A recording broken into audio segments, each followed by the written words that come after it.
Hello everyone. आज की class में हम लोग कुछ महत्वपूर्ण बिंदुओं को देखेंगे जिसमें मुग़ल शैली की विशेषताएं हैं। तो देखते हैं हम लोग मुग़ल शैली की विशेषताएं जो बहुत ही इम्पॉर्टेंट है। तो व्यक्ति चित्र को क्या कहते हैं?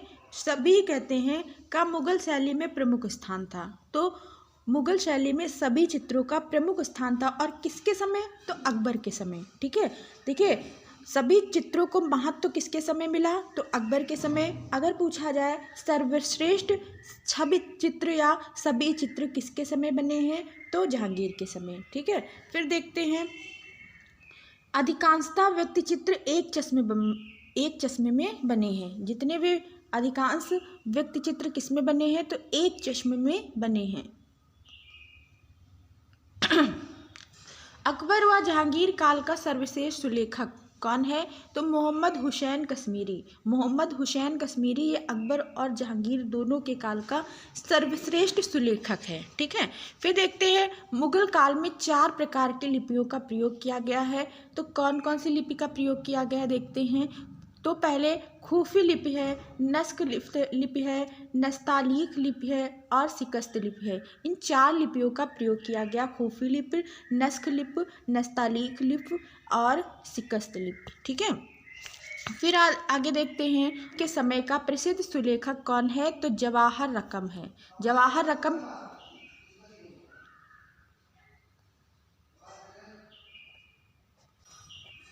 तो क्वेश्चन क्या है? औरंगजेब के समय का सुलेखक, औरंगजेब के समय का सुलेखक कौन है? तो जवाहर रकम। जवाहर रकम किसके समय का सुलेखक था? तो औरंगजेब के।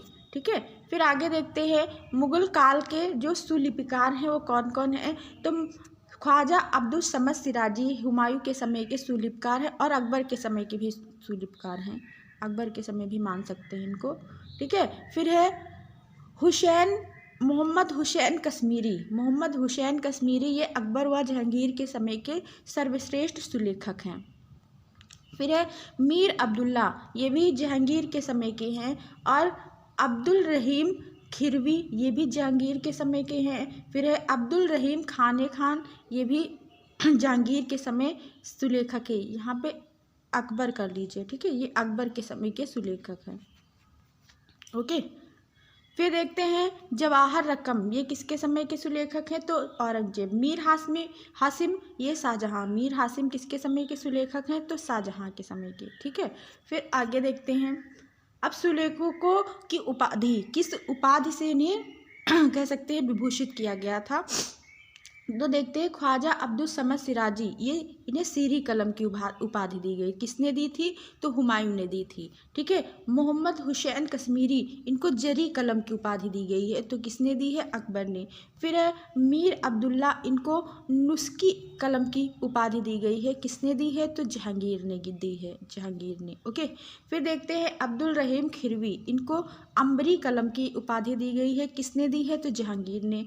फिर देखते हैं अब्दुल रहीम खाने खान, इनको रोशन कलम की उपाधि दी गई। किसने दी है? तो जहांगीर ने दी है। ठीक है, अब्दुल रहीम खाने खान ये अकबर और जहांगीर दोनों के समय के हैं। ठीक है, फिर देखते हैं आगे है कुछ मुगल कालीन हैं तो उनको कौन सी उपाधि दी गई है? तो देखते हैं तो जगत गुरु किसको उपाधि दी गई है? तो हरि विजय सूरी को। जगत गुरु की उपाधि किसे दी गई है? हरि विजय सूरी को। और किसने दी है? अकबर ने दी है। फिर है कविराज किसको दी गई है? बीरबल को। किसने दी है? अकबर ने दी है।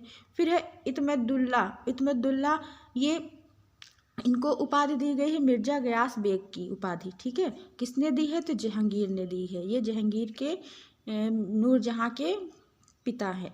इत्मदुल्ला कौन है? नूरजहां के पिता हैं, जहांगीर की पत्नी के पिता। ठीक है, फिर देखते हैं नादिर उद जमा, ये किसको उपाधि दी गई है? तो अबुल हसन को। किसने दी है? जहांगीर ने।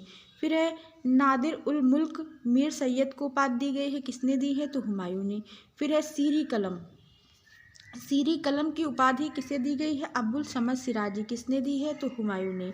फिर देखते हैं शाह बुलंद इकबाल, ये दारा शिकोह को उपाधि ये दी गई है शाह बुलंद इकबाल। वो किसने दी है? तो शाहजहां ने दी है। दारा शिकोह कौन है? शाहजहां के पुत्र हैं। फिर देखते हैं गुड़ समुद्र किसको उपाधि दी गई है? तो लाल खान को दी गई है, जो शाहजहां के समय की हैं। फिर देखते हैं नादिर उल अस्र, ये मंसूर को उपाधि जहांगीर ने दी थी। ठीक है। फिर देखते हैं कंठाभरणवाड़ी विलास, ये उपाधि किसको मिली है? तानसेन को अकबर ने दी है। ठीक है। फिर आगे देखते हैं। अब देखते हैं मुगल काल के चित्रण या धरातल। मुगल काल के चित्रण धरातल, ठीक है, किसके धरातल का प्रयोग किया गया? तो इसमें प्राय 5 धरातल का प्रयोग किया गया है। किसका? तो कपड़े का, कागज, वसली, भित्ति और हाथी दांत। ठीक है। तो देखते हैं कागज। तो कागज मुगल काल में समरकंद से आने वाला कागज सुल्तानी कागज कहाँ से आया था? तो समरकंद से आया था। ये सर्वश्रेष्ठ कागज है। ठीक है। फिर है किस कागज का मुगल काल में प्रयोग किया गया है चित्रण के लिए? तो दौलताबादी कागज, ये दौलताबाद से आता था। ठीक है। फिर खटाई कागज, ये भी इम्पोर्टेंट है। खटाई कागज ये कहाँ से आया था? खटानगर उत्तरी चीन से आता था। खटाई कागज कह सकते हैं चीन से आता था। फिर है आदिल शाही कागज, ये तो बीजापुर, आदिल शाह कहाँ से संबंधित है? तो बीजापुर, तो ये बीजापुर से कागज आता था। फिर है हरीरी कागज, तो ये हरीरी कागज एक प्रकार का रेशमी कागज होता था। ठीक है। फिर देखते हैं सियालकोटी, ये सियालकोटी जो है ये पंजाब से आता था। सियालकोटी कागज कहाँ से आता था? पंजाब से। फिर है निजाम शाही कागज, तो निजाम शाही कागज कहाँ से आता था? गोलकुंडा से आता था।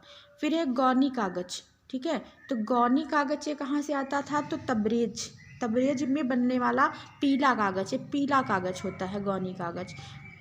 फिर है महाजल कागज, ये कहाँ से आता था? तो कालपी में बनाया कागज है। फिर है महाजल कागज, ये कहाँ से आता था? कालपी में बना कागज। फिर है नुखयार कागज, ये कहाँ से आता? ये कैसा कागज है? तो पानी लगा हुआ ये कागज है, सियालकोटी कागज भी इसको कहते हैं। ठीक है।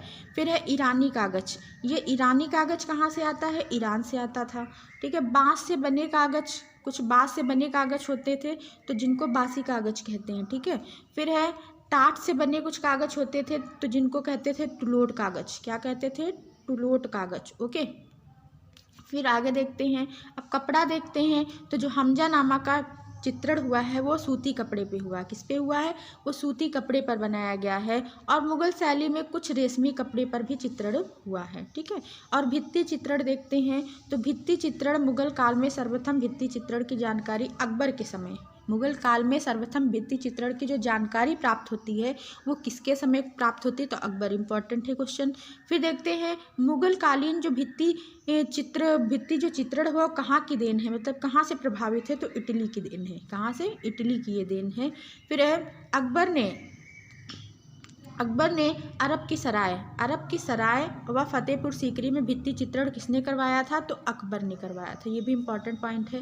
फिर देखते हैं जहांगीर ने लाहौर में भित्ति चित्रण करवाया। जहांगीर ने कहाँ करवाया? तो लाहौर में भित्ति चित्रण करवाया। और हाथी दांत, अब हाथी दांत के बारे में देखते हैं। तो इसका सर्वाधिक प्रचलन यूरोप की नकल पर जहांगीर एवं शाहजहां के समय, जो हाथी दांत पे चित्रण है वो सर्वाधिक किसके समय हुआ? जहांगीर के समय और शाहजहां के समय। ओके। फिर है बसली, जो वसली है। ठीक है। तो कागज के 3-4, ये परिभाषा पूछी जा सकती है। ठीक है। कागज किसको पूरा नोट कर लेंगे। कागज की 3-4 परतों को चिपकाकर वसली तैयार की जाती थी। कागज की 3-4 परतों को कागज की 3-4 परतों को चिपकाकर क्या बनता था? तो वसली तैयार की जाती थी। ठीक है। तो इसको तैयार करने वाले को वसली हार कहा जाता था। वसली पर चित्रांकन कैसे किया जाता है? तो जो टिपाई, इसको याद रखेंगे, ये भी इम्पॉर्टेंट है। इसमें परिभाषा पूछी जा सकती है। जो प्रारंभिक रेखांकन होता है उसको क्या कहते हैं? तो उसको टिपाई कहते हैं।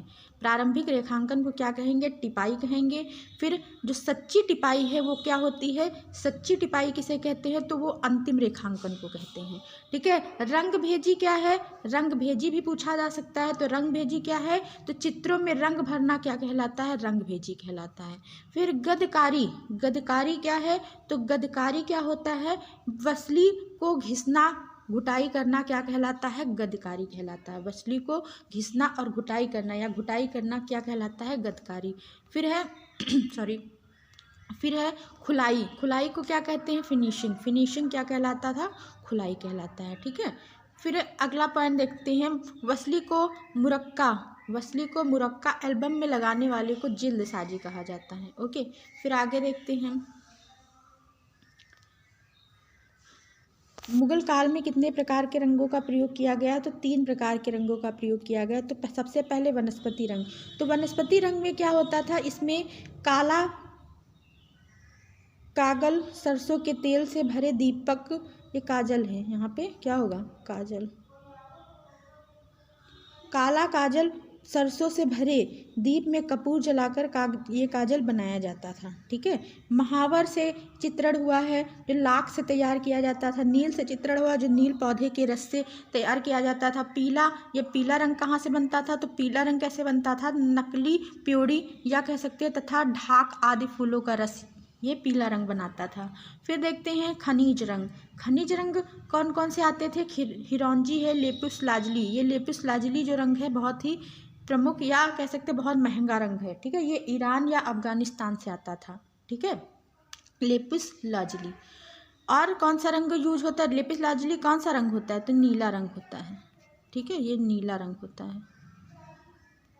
लाजवर्द का यूज होता है इसमें, और सफ़ेद खड़िए का यूज होता था। फिर देखते हैं रासायनिक रंग। रासायनिक रंग में कौन से रंग आते थे? तो सफ़ेद। सफ़ेद को कैसे बनाते थे? जस्ते को जलाकर सफ़ेद रंग बनाते थे। फिर सिंदूरी लाल, ये कैसे बनता था? तो पारा की भस्म से प्राप्त रंग। फिर है हिंगुल। फिर क्या है? हिंगुल। हिंगुल कैसे बनता था? तो संगरफ रंग से। फिर देखते हैं पीला या प्योड़ी। पीला को क्या कहते? प्योड़ी। ये गाय के मूत्र से बनाया जाता था। ओके, फिर देखते हैं, आगे देखते हैं, इसमें जो वर्तिका बनती थी। वर्तिका मतलब कह सकते हैं ब्रश। तो ब्रश इसमें कैसे बनते थे? तो मुगल काल में जो ब्रश बनते थे, मुगल काल में जो वर्तिका या ब्रश बनती थी वो गिलहरी, ऊंट, बकरे या फारसी बिल्ली के बालों से बनाई जाती थी। ठीक है। फिर देखते हैं गिलहरी के बालों से बनी तुलिका को सबसे महत्वपूर्ण या सबसे अच्छी मानी जाती थी। और इस तुलिका से कार्य करने वाले को क्या कहते थे? कलम करतार। क्या कहते थे? कलम करतार। तो ये भी परिभाषा पूछी जा सकती है कि गिलहरी के बालों से बनी तुलिका से कार्य करने वाले को क्या कहा जाता था? तो कलम करतार कहा जाता था। ठीक है। फिर आगे देखते हैं, इसमें मुगल कालीन जो महत्वपूर्ण कुछ बिंदु हैं उसके बारे में देख लेते हैं। इसमें क्या है? मुगल काल में सर्वाधिक चित्रण व्यक्ति सभी का हुआ है। ठीक है, व्यक्ति चित्रण सर्वाधिक हुआ है किसके समय? तो अकबर के समय। फिर है मुगल काल में हाथियों का अंकन अजंता के समान है।